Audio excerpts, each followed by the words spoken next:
Hi everyone, welcome to this presentation. In this presentation I wanted to discuss active learning and specifically show you, or at least give you an introduction on how to use Rise 360. I encourage everybody to utilize Rise 360 at least for one of the media items that you create in this class. It's a really easy program to use to create active learning opportunities. I'm going to talk about some of the advantages and disadvantages to using this, and I'm going to show you how to create a basic course as well as then upload it and get it into D2L. The biggest pitfalls with using Rise 360 is finding a place to host it. Wix will not host these types of lessons. However, most learning management systems will. So let's take a look at Rise 360 and how to use a program like this to create more active types of learning experiences for our students. So to get started and Articulate 360, you need to start by creating a trial account.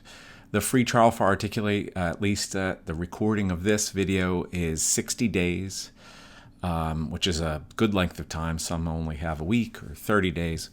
But again, Articulate 360 will give you access to all of the different programs that are included with this package.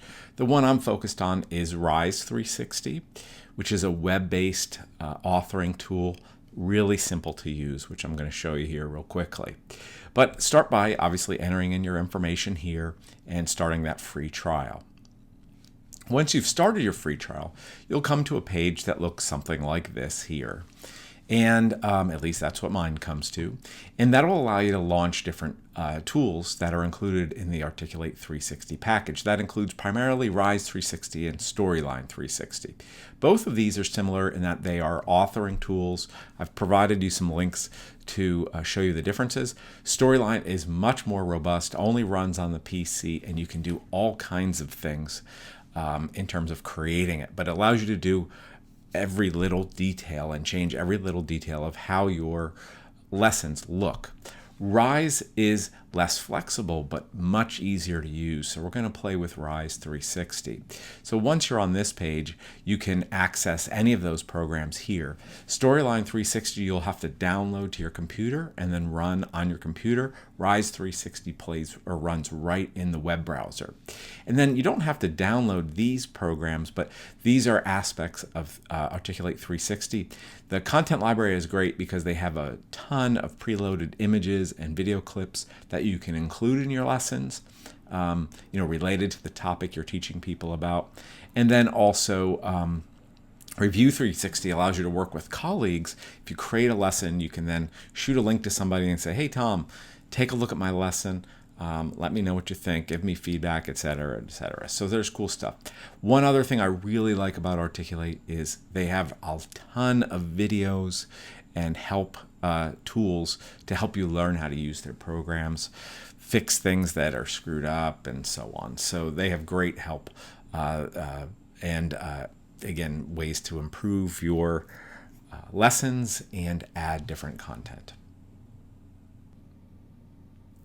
So when you're ready to get started in Rise, what you do is you'll click this link here, and that will take you to your Rise courses.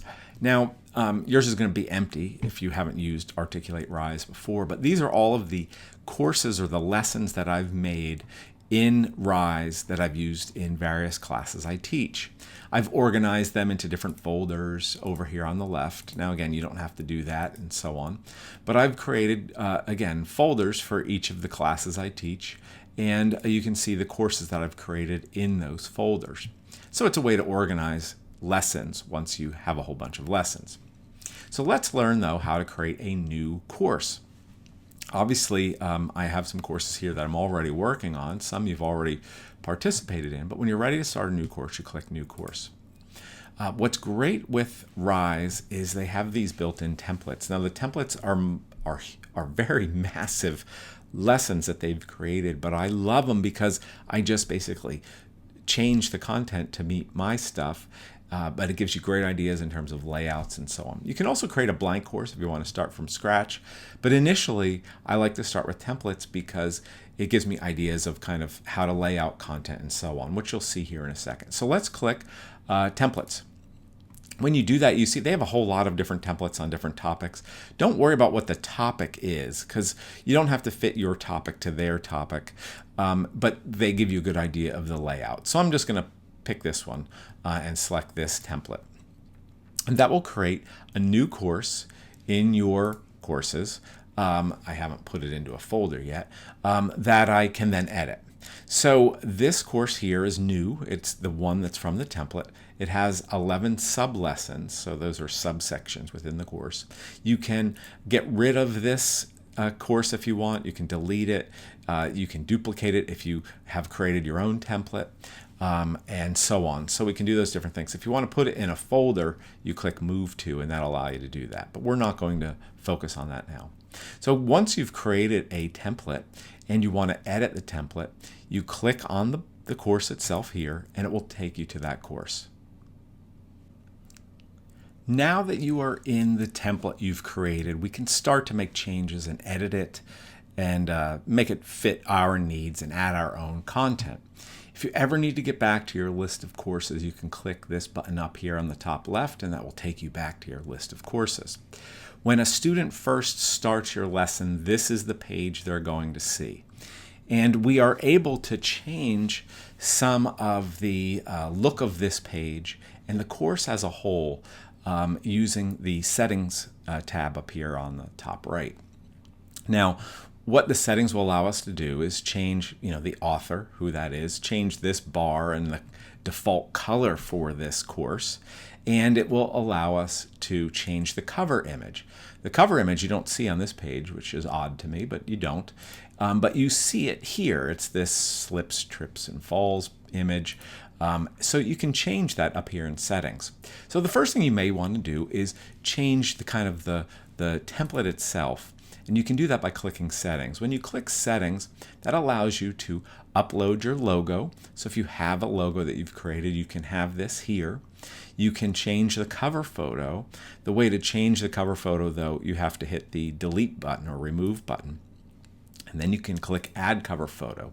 And when you do this, if you choose Browse Cover Photos, it takes you to that Articulate content library that I mentioned earlier, which allows you to pick from thousands of images that they have available to you. And you can type a search term if you don't like the ones they just suggest. Let's say you're teaching a course on anatomy.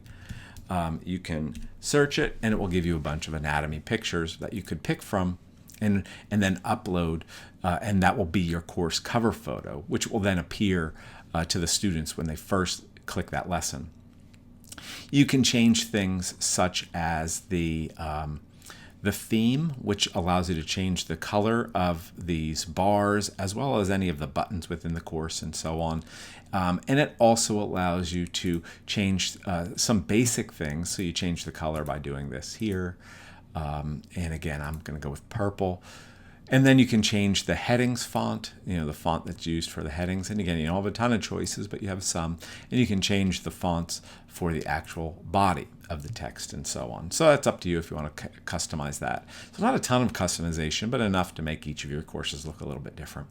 And then obviously you can change the way things move in as the learner scrolls down the page, which I leave it on because it looks kind of cool as they scroll down each block, which we'll talk about blocks here, and then in the next segment, each block will kind of move in an animated fashion, which is kind of cool.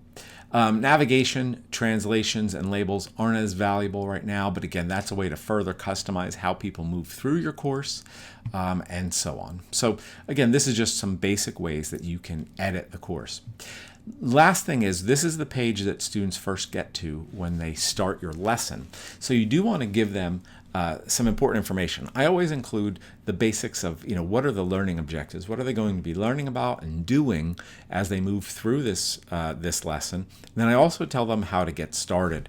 There's typically a Start This Course button that they can click. So you may want to say click the Start Course button so you don't get emails saying, hey, Tom, how do I start the course? But again, that's up to you. And then what you see on the rest of this page are all of these subsections of this lesson. And these templates have large lessons and so on. So I end up deleting most of them because most of the time I use Rise, I'm maybe having 3 or 4 subsections. But you can have these subsections organized using these headings and so on. And then you can get rid of them by clicking these 3. If you want to delete certain sections, you can delete them by clicking the little 3 bars and so on. So you can get rid of these heading sections and so on if you want.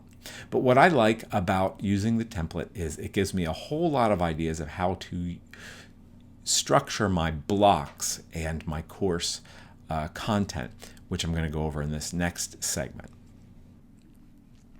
So let's take a look at how you actually build a course and add different content. So you've decided to use this template that was already created for us by Articulate. Again, you can edit any part of it. So I can change the title of this. So we're going to be learning about anatomy, I said. So you can change the title. You can make it so it doesn't show an author, or it can show you, which it just pulls that from your profile. And then you can change any of this course, any of this content. So I'm going to get rid of that. I'm going to, change this. So you can change any of this content on here. It's all editable here in the web. And then when you save your course or upload it to a learning management system, it'll be not editable by your learners. So let's start with our first sub-lesson. And this is where we're going to be utilizing blocks. That's what they call it in Rise. So we can first, let's take a look at this layout. And what we can do is edit any of these blocks. It's similar in Wix, where they have these different stacks of items. But this is one block here. It's a picture that has some text that I can put a fancy quote on. Tom said this. And then, again, this is one block. It's a text on image block. That's what it's called. And we can change to different kinds. We can call it a image and text. We can do a carousel, which is a series of images. We can do 2 images. So these are all just ways to edit this particular block. But I'm just going to leave this. I'm going to put this nice quote. So this is one block. This is the next block. This is the next block, and so on. And that's how Rise works. It's blocks stacked on one on top of another. And you can add blocks, change blocks, move blocks, and so on. So if you have this block here and you want to move it down, you click that arrow and it will move it below the block that was below it.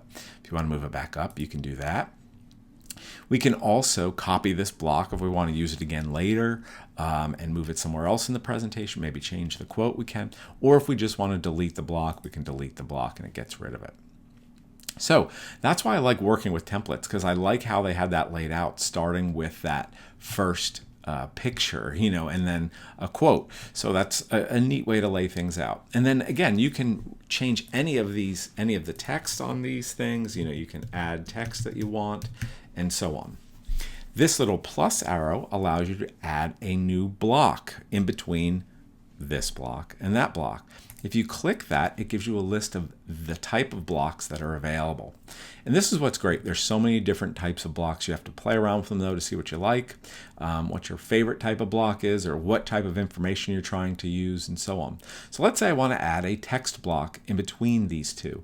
I click text block, and it will show me these are the different kinds of text blocks that are available. So just a heading, just a subheading, 2 columns of text, a table of text, etc. So I can add different types of objects in between them.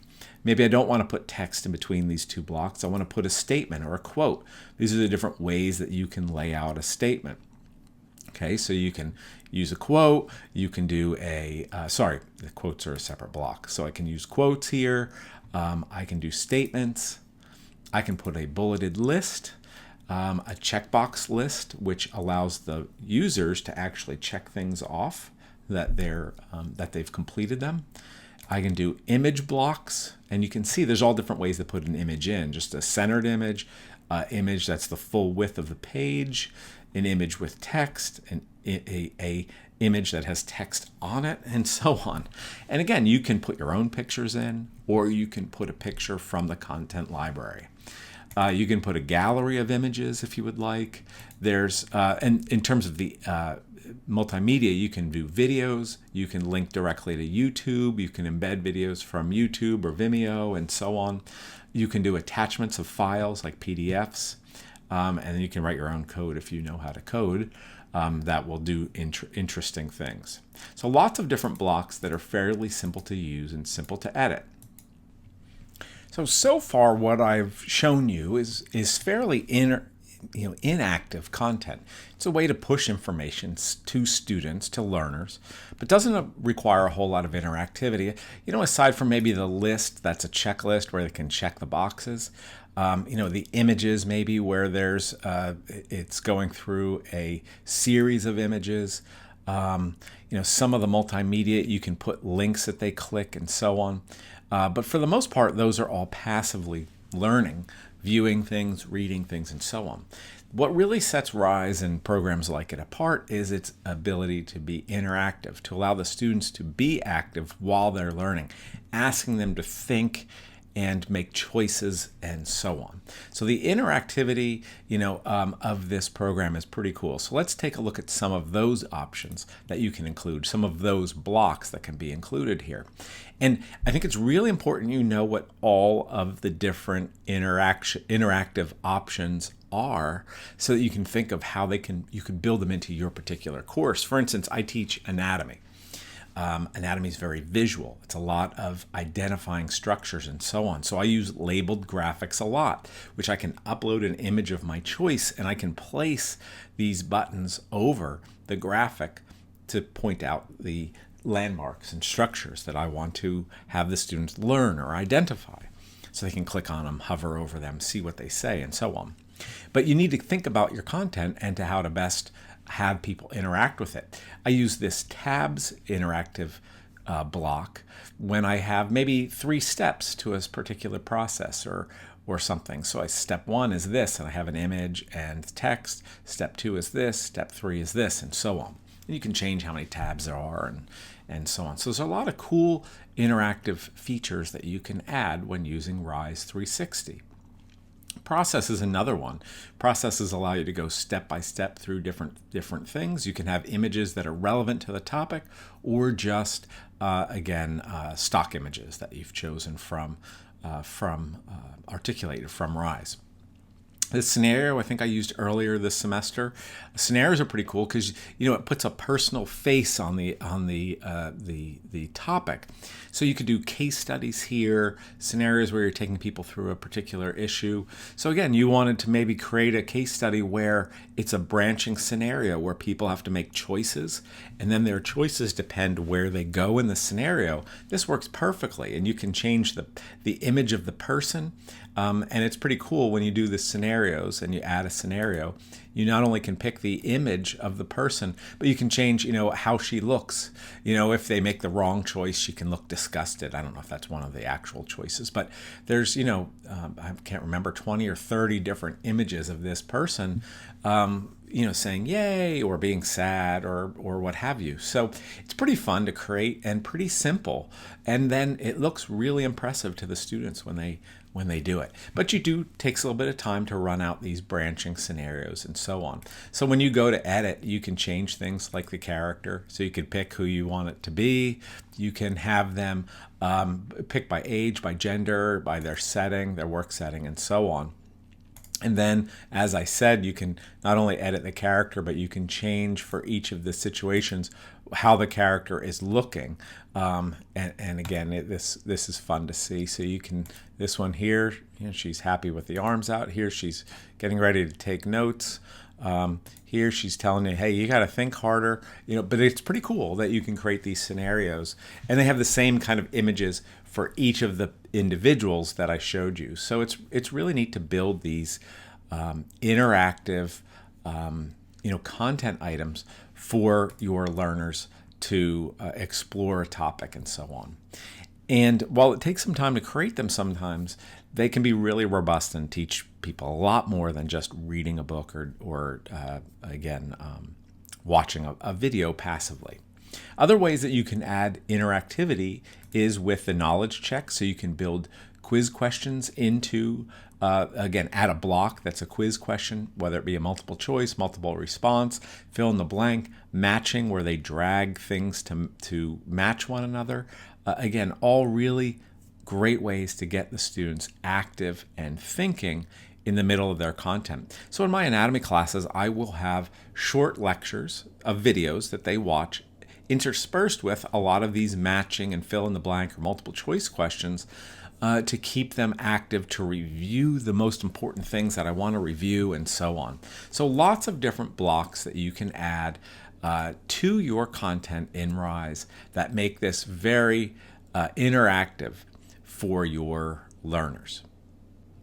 So hopefully you see the power of a program like Rise in terms of authoring content that's active and gets student to do more than just passively view content, whether it be videos or text and so on.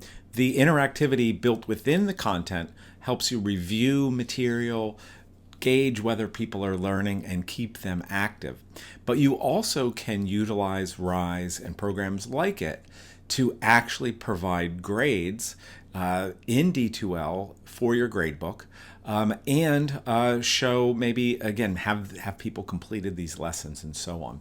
So in my next presentation, I'm going to show you how to, once you're done creating your content in Rise, to show you how to then take this finished course, save it in a way that you can then upload it into D2L or a learning management system, and then how you can have that Rise course communicate with the gradebook in D2L so that if a student completes the lesson, they get a grade in their gradebook, almost like an attendance score, or if you have a built-in quiz in the lesson, it will actually put the grade of their quiz into the gradebook as well. So there's lots of ways that you can then utilize the Rise course to not just allow them to learn, but also gauge student participation and activity with the content that you create.